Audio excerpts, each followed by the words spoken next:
کر گزرے، ارے یہاں تو نبیوں کی نہیں چلتی۔ میرے نبی نے کہا صلی اللہ علیہ وسلم آج کے بعد شہد نہیں کھاؤں گا۔ یہ تو نہیں کہا کہ حرام ہو گیا شہد، تم بھی نہ کھانا، میں نہیں کھاؤں گا۔ میری بیویوں نے کہا منہ سے بو آتی ہے، میں نہیں کھاؤں گا۔ اللہ نے قرآن اتار دیا، اے نبی اس کو حرام کرتا ہے جس کو اللہ نے حلال کیا ہے۔ تبتغی مرضات ازواجک، بیویوں کو راضی کرتا ہے۔ تو ہوتا کون ہے اس کو حرام کہنے والا؟ اپنے اوپر حرام کرنے والا کون؟ میں نے حلال کیا ہے۔ اسی لیے مالک کا قرآن کہتا ہے اگر ہمارا نبی اپنی مرضی سے کوئی بات ہمارے ذمہ لگا دے، ہم اس کو دائیں ہاتھ سے پکڑ لیں۔ وَلَوْ تَقَوَّلَ عَلَيْنَا بَعْضَ الْأَقَاوِيلِ لَأَخَذْنَا مِنْهُ بِالْيَمِينِ ثُمَّ لَقَطَعْنَا مِنْهُ الْوَتِينَ فَمَا مِنْكُمْ مِنْ أَحَدٍ عَنْهُ حَاجِزِينَ۔ ہم اس نبی کے دائیں ہاتھ کو پکڑ کے شہرک کو کاٹ دیں، تم میں سے کوئی چھڑا بھی نہ سکے، کیونکہ طاقت کا سرچشمہ کون؟ اللہ ہے، عوام نہیں۔ یہ جمہوریت کفر کا نظام ہے، یہ حاکمیت میں شرک ہے۔ اللہ کے مقابلے میں عوام کو اختیار دے دیا جائے، وہ جس کو چاہے منظور کر لے۔ پارلیمنٹ کو اختیار دے دیا جائے۔ کچھ بھائیوں کو غلطی لگی ہے، وہ کہتے ہیں جی تسی نہیں سمجھتے، ہم اسمبلی میں جا کے قرآن نافذ کریں گے، ہم اسمبلی میں جا کے شریعت نافذ کریں گے، ہم اسمبلی۔ ہائے ہائے پیارے بھائی، روح افزا کی بوتل میں شراب بھرنے سے روح افزا نہیں بن سکتی۔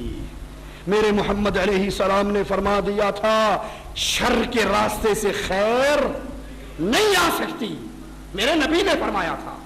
ارے تم تجربے کر کر کے بھی بھولتے رہتے ہو۔ پچھلی اسمبلی نے شریعت بل بنایا تھا یا نہیں بنایا تھا؟ الگ بحث ہے وہ شریعت بل تھا یا نہیں تھا، چھوڑ دو۔ بنایا تھا، اس کا نام شریعت رکھا تھا۔ موٹا سا ایک مسئلہ سمجھانے لگا ہوں، کیا خیال ہے وہ شریعت بننے کے بعد پھر MMA نے جو خود ساری بیماریوں کا مربع ہے، جن کو خود لا الہ الا اللہ کی تمیز نہیں ہے، جس کے اندر نقوی صاحب بھی بیٹھے ہیں، نورانی صاحب بھی بیٹھے ہیں، اور کوئی اور توحید کا دعوے دار بھی بیٹھا ہے، ان کو خود لا الہ الا اللہ کی یہ سینس نہیں کہ یہ اللہ کا دشمن ہے، یہ محمد کا باغی ہے، یہ عائشہ کو بدکار کہنے والا ہے، یہ ابو بکر کو کافر کہنے والا ہے، یہ عائشہ کے بارے میں عقیدہ رکھتا ہے جب 12واں امام غائب آئے گا عائشہ کی قبر کو پھاڑے گا، اس میں زنا کے درے مارے گا، اس کے ہاتھ میں ہاتھ ملا کے تم چاہتے ہو شریعت کا نفاذ ہو جائے۔ یہ شریعت وہ نہیں ہے جو محمد نے اتاری ہے صلی اللہ علیہ وسلم۔ میری باتیں ناراض کرنے والی ہو، ہاتھ باندھ کے معافی مانگتا ہوں، یہ ممبر محمد کا ممبر ہے، یہاں بیٹھ کے جھوٹ نہیں بولا جا سکتا۔ آپ کو راضی تو کیا جا سکتا ہے، لیکن قیامت کے دن جھوٹ بولنے والے کے منہ میں جو آگ کی لگام پڑے گی، اس وقت بچانے والا کوئی نہیں ہوگا۔ اس ممبر پہ بیٹھ کے جھوٹ نہیں بولا جا سکتا، سچ کہنا پڑتا ہے۔ شریعت بل بنا، MNO نے ایک ایک MNA کے پاس گئے، سر آپ اس پہ سائن کر دیں۔ کیوں؟ آپ سائن کریں گے، 2/3 اکثریت اس شریعت بل پہ سائن کرے گی تو یہ ملک کا قانون بنے گا۔ میں غلط تو نہیں کہہ رہا جی؟ ایسے ہی ہے، شریعت بل پہ جب تک 2/3 اکثریت سائن نہ کرے وہ ملک کا قانون بن سکتا نہیں، بن سکتا۔ 2/3 اکثریت نے سائن نہیں کی، قرآن ملک میں نافذ ہو سکا؟ اب اللہ کا واسطہ دے کر پوچھتا ہوں، جس MNA کی قلم میں یہ طاقت مان لی جائے، یہ پاس کرے گا، قرآن کہلائے گا، یہ فیل کرے گا، قرآن قانون نہیں کہلائے گا، رب محمد کا واسطہ ہے بتاؤ یہ قلم والا مسلمان ہے؟ جس کی قلم میں یہ طاقت مان لی جائے کہ یہ 2/3 اکثریت سائن کرے تو قرآن قانون بنے، اور اگر یہ ٹھوکر مار دے تو قرآن قانون۔ ارے قرآن کے بیان کردہ قانون کو اگر محمد بھی نہ مانے تو رب اس کو بھی روکتا ہے، شہد کو حرام کرنے والے کیسے کرتا ہے؟ حاکمیت کی توحید کو سمجھیے، حاکم اعلیٰ صرف اللہ ہے۔ کوئی پارلیمنٹ، کوئی قومی اسمبلی اس کو یہ اختیار نہیں، اس کو یہ حق نہیں وہ اللہ کی شریعت کے مقابلے پہ شریعت سازی کرے۔ آپ نے سنا یا نہیں سنا؟ قاتل کی سزا کو سزائے موت میں بدلا گیا۔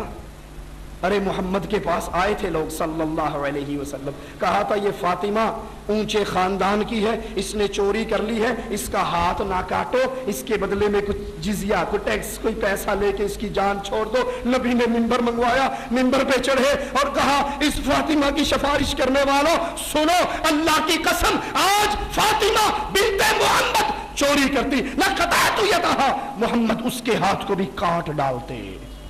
یہ اللہ کی شریعت میں تبدیلی کرنے کا حق کس کو ہے؟ حاکمیت اللہ کی ہے. جب اللہ کی حاکمیت, وہ وحدہ لا شریک ہے اپنی حاکمیت میں, تو عوام اس کے شریک نہیں بن سکتے. لہذا اس کفر کی جمہوریت کے نظام سے الگ ہو جائیے, اس میں شرکت نہ کیجیے.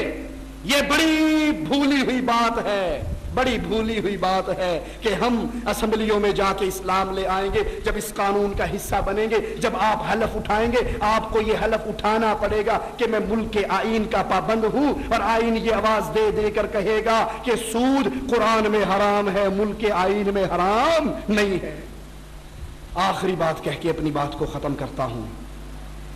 کیا خیال ہے آپ کے باپ کا کوئی دشمن ہو, آپ کے باپ کو گالیاں دیتا ہو, چوک میں اس کی داڑھی پھاڑتا ہو, یہ آپ کے گھر میں آ جائے, دسترخوان پہ بٹھا کے روٹی کھلاؤ گے؟ میری بات غلط ہو تو اللہ کے لیے مجھے بتا دینا, اور اگر ٹھیک ہو تو اللہ کے لیے سوچ لینا. یہ آپ کے باپ کو گالیاں دینے والا آپ کی بیٹی کا رشتہ لینے آئے, دے دو گے؟ یہ کار کوٹھی بنگلے کا مالک ہو, دے دو گے؟ یہ وقت کا وزیر ہو تو دے دو گے؟ نہیں دو گے. کیوں؟ آپ کہو گے یہ میرے باپ کا دشمن ہے, میری بیٹی گھر بیٹھے بیٹھے بوڑھی ہو کے مر جائے مجھے منظور ہے, باپ کے دشمن کو میں اپنی بیٹی کا ہاتھ نہیں پکڑا سکتا. ارے اللہ والو, جب آپ کے سامنے ایک وہ آتا ہے جو نعرہ حیدری یا علی مدد کے نعرے لگاتا ہے, جو یا رسول اللہ مدد کے نعرے لگاتا ہے, جو محمد کریم کو نور من نور اللہ جانتا ہے, جو کھلم کھلا شرک اکبر کرتا ہے, کفر اکبر کرتا ہے, اس وقت باپ کی غیرت کھانے والو, رب کی غیرت اتنی بھی نہیں ہے جتنی تمہارے باپ کی ہے. باپ کے دشمن کو تو گلے لگانے سے تیار نہیں ہوتے, لیکن اللہ کی توحید کا دشمن, اس کے ساتھ دوستی بھی ہے, اس کے ساتھ پیار بھی ہے, اس کو رشتے بھی دیے جا رہے ہیں, اس کے پیچھے نمازیں بھی پڑھی جا رہی ہیں, متحدہ مجلس عمل میں اس کی صدارت کو قبول بھی کیا جا رہا ہے, کشمیر کی لڑائی میں اس کی تنظیم کے سائے کے نیچے لڑا بھی جا رہا ہے, حرمت رسول کانفرنس کے موقع پر اس کو سٹیج پہ بٹھا کر اشتہار میں لکھا جاتا ہے یہ مذہبی قائد ہے ہمارا. آج سارے مذہبی قائدین اس میں آئیں گے اور وہ آواز لگاتا ہے تم ہمارے بھائی ہو, ہم تمہارے بھائی ہیں. ارے باپ کی غیرت کھانے والوں, رب کی غیرت اتنی بھی ہمارے پاس نہ رہی. قرآن کی آیات پہ غور کرنا. قد كانت لكم أسوة حسنة في إبراهيم والذين معه إذ قالوا لقومهم إنا براء منكم ومما تعبدون من دون الله كفرنا بكم وبدأ بيننا وبينكم العداوة والبغضاء حتى تؤمنوا بالله وحده. تمہارے لیے آئیڈیل ہے ابراہیم علیہ السلام کی زندگی اور اس کے مومن ساتھیوں کی زندگی. اذ قالوا لقومہم, جب انہوں نے اپنی قوم سے کہا تھا. کون سی قوم؟ جو غیر اللہ کو پوجتی تھی. کون سی قوم؟ جو بتوں کے سامنے سجدہ ریز ہوتی تھی. ارے اس جمہوریت کے کفر کی ایک اور دلیل ہے, جمہوریت وطنوں کی بنیاد پہ قوم بنایا کرتی ہے. کیا خیال ہے ہمارے ملک میں الیکشن ہو, انڈیا کا کوئی بندہ ووٹ کاسٹ کر سکتا ہے؟ کیوں؟ وہ ہماری قوم نہیں ہے. اچھا ہماری قوم کا ہو, بھلے عیسائی ہو, بھلے سکھ ہو, بھلے مشرک ہو, بھلے بے نماز ہو, وہ ووٹ کاسٹ کر سکتا ہے؟ جی کر سکتا ہے. کیوں؟ کیونکہ وہ ہماری قوم ہے. ارے یہ جمہوریت وطن کی بنیاد پہ قوم بناتی ہے اور محمد لا الہ الا اللہ کی بنیاد پہ قوم بناتے ہیں. عبد الرحمن نے کہا تھا بابا 3 مرتبہ تلوار اٹھی تھی, جب نظر نیچے پڑی تھی بابا تیرا چہرہ نظر آیا تھا, باپ سمجھتے ہوئے چھوڑ دیا تھا. باپ قوم تھی نا, اور یہ مومنوں کا امام.